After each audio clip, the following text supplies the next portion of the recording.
तब कमाल जब लाजवाब राहुल का गर्जा बल्ला तो अपनी खूंखार बल्लेबाजी के दम पर टीम इंडिया ने करी ऐसी तगड़ी वापसी। सेशन में दिखा दिया ऑस्ट्रेलियाई गेंदबाजों को दिन में तारे, पहुंचा दिया टीम इंडिया को इतने बड़े स्कोर तक। देख रह गया हर कोई हक्का बक्का। तो इंडिया और ऑस्ट्रेलिया के बीच पहले टेस्ट मैच की अब तक की पूरी रोमांचक हाईलाइट का पूरा वीडियो हम आपको दिखाएंगे, लेकिन उससे पहले यदि आपको भी लगता है टीम इंडिया ये पहला टेस्ट मैच जीते तो अपनी राय नीचे कमेंट करके जरूर बताइएगा। दोस्तों, आखिरकार लंबे इंतजार के बाद वो पल आ गया जब पर्थ के ऑप्टस स्टेडियम में बॉर्डर गावस्कर ट्रॉफी के पहले टेस्ट मैच के लिए इंडिया और ऑस्ट्रेलिया एक दूसरे के आमने सामने मैदान में ऐतिहासिक घमासान करने के लिए उतर चुकी थी। पूरे स्टेडियम इस मैच का गवाह बनने के लिए खचाखच भरा हुआ था। हजारों फैंस की मौजूदगी में जब टॉस के लिए सिक्का उछाला गया तब टॉस के बॉस बने भारतीय कप्तान जसप्रीत बुमराह और टॉस जीतकर उन्होंने पहले ऑस्ट्रेलिया की धरती पर बल्लेबाजी करने का फैसला किया और प्लेइंग 11 का ऐलान हुआ। तब भारत के लिए आज नीतीश कुमार रेड्डी और हर्षित राणा को डेब्यू करने का मौका मिला और भारत की प्लेइंग 11 में भी कई बड़े बड़े बदलाव हमें देखने को मिले, जहां देवदत्त पडिक्कल को भी टीम में शामिल किया गया और युवा जोश से शराबोर टीम इंडिया तैयार थी रचने को पर्थ के मैदान पर नया इतिहास, जहां दिलों को जोश में भर देने वाले दोनों देशों के नेशनल एंथम के बाद टीम इंडिया को विस्फोटक शुरुआत दिलाने कमाल लाजवाब राहुल के साथ यशस्वी जायसवाल की तूफानी जोड़ी मैदान में उतरी थी, जिनके कंधों पर पहली बार ऑस्ट्रेलिया में अपनी बैटिंग से सबको प्रभावित करने और भारत को एक अच्छी शुरुआत दिलाने की बड़ी जिम्मेदारी थी। उनके सामने पहले ओवर में गेंदबाजी से आग उगलने आए थे मिचेल स्टार्क, लेकिन दोस्तों इस बार शायद किस्मत इंडिया पर मेहरबान थी। जी हाँ दोस्तों, क्योंकि मैच की पहली गेंद स्टार्क ने ज्यादा स्विंग करने के चक्कर में इतनी वाइड फेंकी कि वो यशस्वी के साथ साथ विकेट कीपर को भी छकाते हुए सीधा चौके के लिए चली गई और टीम इंडिया को मुफ्त में लाजवाब गेंदबाजी का नमूना दिखाया। उनकी तीसरी गेंद यशस्वी के बल्ले का बाहरी किनारा भी ले गई थी। हालांकि यशस्वी खुशकिस्मत थे कि वो गेंद स्लिप तक नहीं पहुंची, लेकिन स्टार्क ने दिखा दिया कि वो बल्लेबाजों को रन बनाने तो बिल्कुल भी नहीं देंगे।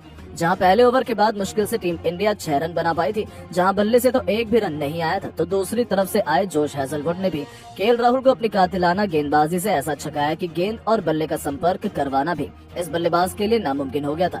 जहां 2 ओवर में मुश्किल से टीम इंडिया 5 रन बना पाई थी, तो इसी बढ़ते दबाव का फायदा तीसरे ओवर लेकर आए मिचेल स्टार्क ने उठाया और अपनी पहली गेंद पर ऐसा चमत्कार दिखाया कि उनकी कातिलाना गेंद यशस्वी के बल्ले का किनारा ले गई और गली में खड़े मैक्स विनी ने कोई गलती नहीं की।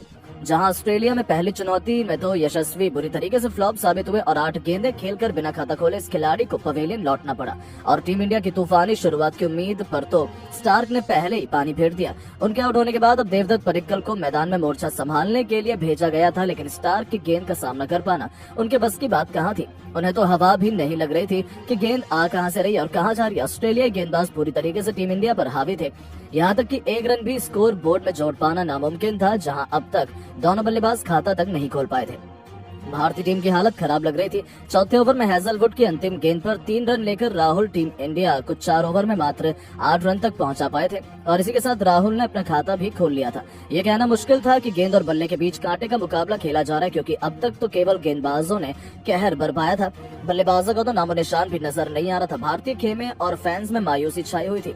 जहां पहले ओवर में ही भारत के पास 6 रन थे, तो वहीं 6 ओवर के बाद मुश्किल से 11 रन जोड़ पाए थे। टीम इंडिया के खेमे में ये दोनों खिलाड़ी फूंक फूंक कर कदम रख रहे थे। जहां केएल राहुल मैदान में चट्टान की तरह डटने को मजबूत कोशिश में लगे हुए थे, पर मिचेल स्टार्क तो गेंदें नहीं बल्कि आग के गोले फेंक रहे थे। जहां बल्लेबाजों को हवा भी नहीं लग रही थी कि उनके साथ क्या हो रहा है। लेकिन दोस्तों, धीरे धीरे ये दोनों टीम इंडिया को मुकाबले में जीवित रखने की भरपूर कोशिश कर रहे थे।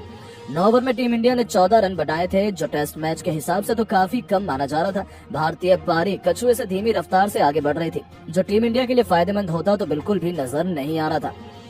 ऑस्ट्रेलिया के गेंदबाज विकेट लेने की भरपूर कोशिश कर रहे थे, लेकिन इन दोनों ने तो ऑस्ट्रेलिया की नाक में दम कर दिया था। जहां पडिक्कल तो अब तक खाता नहीं खोल पाए थे, तो वहां राहुल भी मैदान में बिल्कुल गोंद की तरह जम गए थे। लेकिन दोस्तों, उनकी यह रणनीति ज्यादा लंबी नहीं चली। जहां 11वें ओवर लेकर आए हैजलवुड ने ओवर की अंतिम गेंद पर पडिक्कल को अपने जाल में फंसाया। गेंद उनके बल्ले का बाहरी किनारा लेकर सीधा विकेट कीपर कैरी के दस्तानों में चली गई। जहां पडिक्कल तो 23 गेंदें खेलकर खाता भी नहीं खोल पाए थे और केवल 14 रनों के स्कोर पर टीम इंडिया को 2 धुरंधर घुटने टेक चुके थे। भारतीय टीम मुश्किल में नजर आ रही थी। ऐसे में अब टीम इंडिया को मुश्किल से निकालने के लिए भारत की आखिरी उम्मीद विराट कोहली मैदान में आ चुके थे। तभी 12वां ओवर लेकर आए पैट कमिंस ने एक बाउंसर करने की कोशिश की, लेकिन किस्मत राहुल पर मेहरबान थी और गेंद राहुल के बल्ले का बाहरी किनारा लेकर चौके के लिए चली गई और इसी के साथ टीम इंडिया को अपनी पहली बाउंड्री भी मिली। जहां 12 ओवर में 18 रन टीम इंडिया 2 विकेट के नुकसान पर बना पाई थी और जैसी सिचुएशन मैच की चल रही थी, ऐसा लग रहा था कि भारतीय क्रिकेट टीम पहले सेशन में आसानी से 70-80 रन बना लेगी। लेकिन दोस्तों, अब आपको क्या लगता है कि टीम इंडिया ये पहला टेस्ट मैच जीत पाएगी या नहीं? अपनी कीमती राय नीचे कमेंट करके जरूर बताएं और ऐसी शानदार खबरों को सबसे पहले जानने के लिए चैनल को सब्सक्राइब सब्सक्राइब जरूर करें। धन्यवाद।